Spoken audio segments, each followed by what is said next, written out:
Assalamualaikum warahmatullahi wabarakatuh. Kami di sini dari kelompok 7 akan mempresentasikan hasil kerja kelompok kami. Saya di sini Fauzan Prasetyo dengan NIM akhir 097. Saya di sini Alif Rahman Nakila dengan NIM akhir 094. Saya di sini Rismanini Oktaviani dengan NIM akhir 077. Yang pertama ada aplikasi pengolah kata. Perangkat lunak pengolah kata merupakan salah satu perangkat lunak yang paling banyak digunakan. Sebab dengan perangkat lunak pengolah kata ini, semua orang dapat menggunakan untuk keperluan surat menyurat, memuat skripsi, membuat tesis, membuat proposal, membuat surat penawaran, dan membuat laporan. Jika dulu hanya mengenal Microsoft Word, saat ini sudah ada belasan, bahkan puluhan aplikasi alternatif yang bisa dipilih sesuai kebutuhan. Dan dari masing-masing aplikasi pengolah kata tersebut memiliki kelebihan dan kekurangan masing-masing. Contoh aplikasi pengolah kata diantaranya Microsoft Word, Lotus Word, dan Corel Word Perfect. Di sini ada contoh-contoh dari aplikasi pengolah kata. Yang pertama ada Microsoft Word. Banyak digunakan oleh pengguna komputer karena fitur yang ditawarkan sangat sederhana, namun bisa memenuhi kebutuhan usernya. Terus yang kedua ada Lotus Word Pro. Dapat mempertukarkan file dengan Microsoft Word. Pengguna dapat mendiktekan secara langsung teks yang ingin diketik. Yang ketiga ada Corel Word Perfect. Dapat mengedit PDF tanpa harus mengubah formatnya. Aplikasi ini dapat memproses file yang dihasilkan oleh software pengolah kata lain. Terus yang terakhir ada ABI Word. Memiliki ukuran yang kecil dan bisa diunduh secara gratis, sehingga bisa memilikinya kapanpun dan dimanapun. Referensi. Referensi adalah informasi yang dijadikan rujukan atau petunjuk dengan tujuan untuk mempertegas suatu pernyataan. Referensi selalu ditemukan dalam karya tulis, terutama yang bersifat ilmiah dan membutuhkan data atau teori pendukung.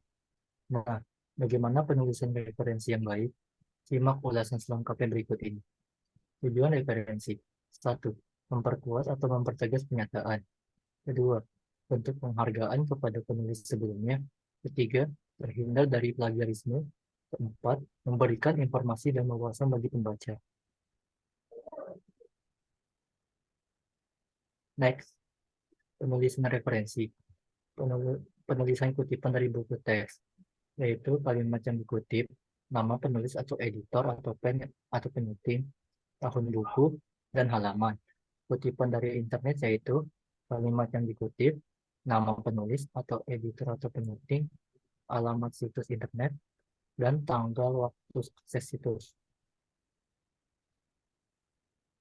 Penulis referensi, penulis daftar pustaka, yaitu untuk mempermudah dan dalam membuat daftar pustaka yang disarankan menggunakan Mendeley, yaitu daftar pustaka dari buku, penulis dalam kurun tahun, titik judul buku, titik kota sampai dengan penerbit.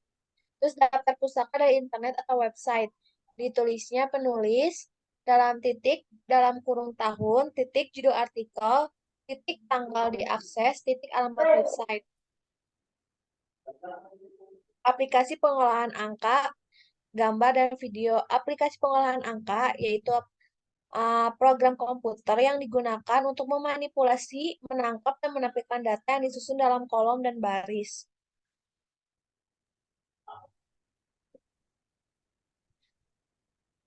Manfaat aplikasi pengolah angka. Satu, membuat sebuah dokumen. Dua, menyunting dan melakukan performatan dokumen. Tiga, membuat cover. Empat, mencetak dokumen. Lima, mengarsipkan sebuah tulisan. Enam, memberikan hiasan atau bingkai pada sebuah dokumen. Aplikasi pengolah gambar. Pengolah gambar atau grafis adalah perangkat lunak komputer yang digunakan untuk mengolah data, grafis, atau gambar. Misalnya seperti membuat poster, ilustrasi, undangan, dan sebagainya. Software atau perangkat pengolah gambar diantaranya, yang pertama ada Adobe Photoshop, CorelDRAW, Adobe Illustrator, dan Gimpi. Selanjutnya yaitu aplikasi tools perancangan perangkat lunak. Aplikasi tools perancangan perangkat lunak adalah perangkat lunak khusus yang dibuat untuk menangani pembuatan desain-desain yang berkaitan dengan perangkat lunak, mulai dari perancangan database, ERD, DFD, flow diagram, flow chart, workflow, use case, skenario diagram, sequence diagram, trace diagram, GUI design, dan lain-lain. Beberapa Beberapa contoh aplikasi. beberapa contoh aplikasi. Beberapa contoh aplikasi tool perancangan perangkat lunak antara lain Draw.io. Tool ini cepat visual dan sangat mudah untuk digunakan. Bentuk penyimpanannya berupa berbasis cloud dapat digunakan untuk membuat flow chart. Kedua, SQL DBM digunakan untuk menjalankan database berbasis MySQL. Kelebihan utama dari SQL DBM adalah dapat bekerja pada browser apapun dan tidak memerlukan database engine tambahan.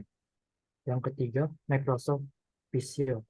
Microsoft Office Visio adalah sebuah program diagram komersial untuk Microsoft Windows yang menggunakan grafik vektor yang membuat diagram. Sangat direkomendasikan untuk membuat flowchart diagram di sini.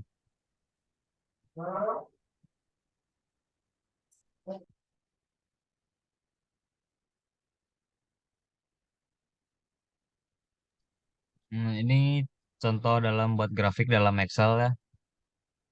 Ini caranya di blok. Contohnya di sini kecamatan, tabel yang kecamatan di blok semua. Nanti terus pilih diagram yang diinginkan. Ini juga yang kelurahan sama di blok semua, terus bikin diagram yang diinginkan. Pertemuan 13 yaitu tentang sejarah internet. Internet pertama kali muncul pada tahun 1969 dengan bentuk sebuah jaringan komputer yang dibuat oleh ARPA. ARPA yaitu ARPA singkatan dari Advanced Research Project Agency yang membangun jaringan internet pertama yang kemudian diberi nama ARPANET. Di tahun 1980-an, barulah istilah internet mulai dipakai oleh kalangan terbatas dan menjalankan fungsi dengan menghubungkan berbagai kampus atau universitas yang populer di Amerika Serikat. Protokol standar dari TCP atau IP mulai dipublikasikan ke publik di tahun 1982. Adanya nama domain juga sudah mulai dipakai 4 tahun setelahnya, tepatnya di tahun 1984. Lalu National Science Foundation Network atau bisa disingkat dengan NSVNet didirikan dan mulai dikembangkan di tahun 1986. NSVNet inilah yang mulai menggantikan peran dari ARPANET sebagai suatu wadah riset terkait di Amerika Serikat. Beberapa jaringan internasional pada banyak negara akhirnya mulai dikembangkan dan dihubungkan lewat NSVNet tersebut. Dan pada tahun 1990, layanan sejenis berbasis tampilan grafis yang dikenal sebagai WWW atau World Wide Web mulai dikembangkan lagi oleh CERN. Nah, cara kerjanya yaitu dari yang pertama, caranya mudah untuk mencapai yaitu dengan menggunakan satelit. Yang pertama adalah dari pusat data dikirim ke satelit melalui antena. Yang kedua adalah kemudian dari setelah sinyal dapat dikirim ke ponsel melalui antena lain. Namun cara ini bukan suatu ide yang baik. Kenapa? Karena data harus menempuh jarak yang jauh yang menyebab penunda yang signifikan dalam menerima sinyal.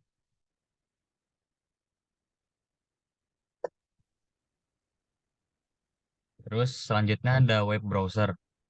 Browser adalah salah satu aplikasi atau program yang dijalankan pada perangkat komputer untuk melihat konten yang ada pada media World Wide Web atau biasa disebut WWW dengan memanfaatkan jaringan internet.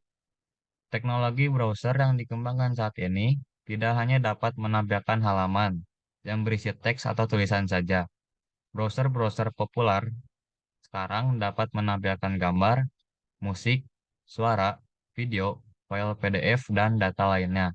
Ada banyak jenis web browser, di antaranya Mozilla Firefox, Internet Explorer, Google Chrome, Opera, dan Safari. Selanjutnya ada email. Email atau electronic mail sebagai pesan elektronik yang dapat dikirim dari komputer seorang pengguna ke komputer lainnya. Email dapat dikirimkan melalui local area network atau LAN atau melalui internet. Fungsi dari email. Yang pertama, mengirim dan menerima pesan. Kedua, mengirim dan menerima file. Ketiga, sebagai identitas diri. Keempat, sebagai media pemasaran. Cara kerja email. Dari komputer pengirim melakukan pengiriman pesan ke email server. Selanjutnya, mail server berkomunikasi dengan DNS untuk mencari email server penerima. Jika sudah ditemukan, akan mentransfer pesan ke mail server penerima. Selanjutnya, kemudian pada komputer penerima, saat penerima mengakses email klien, pesan akan diunduh untuk ditampilkan pada komputer penerima.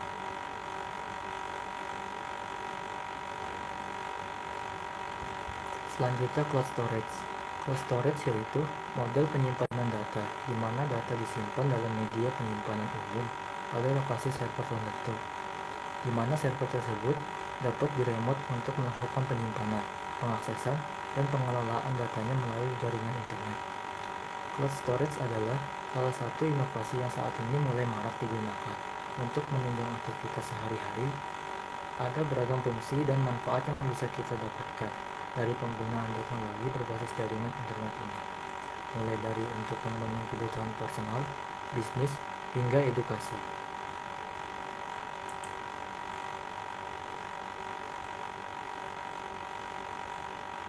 Selanjutnya adalah Google Drive.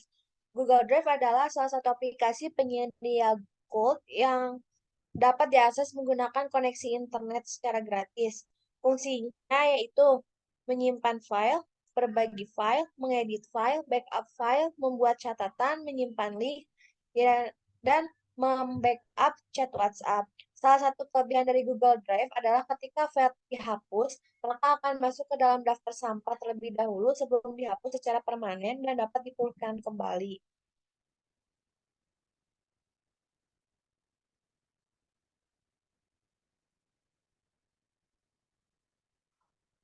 Sekian presentasi dari kelompok kami. Terima kasih telah menyaksikan. Wassalamualaikum warahmatullahi wabarakatuh.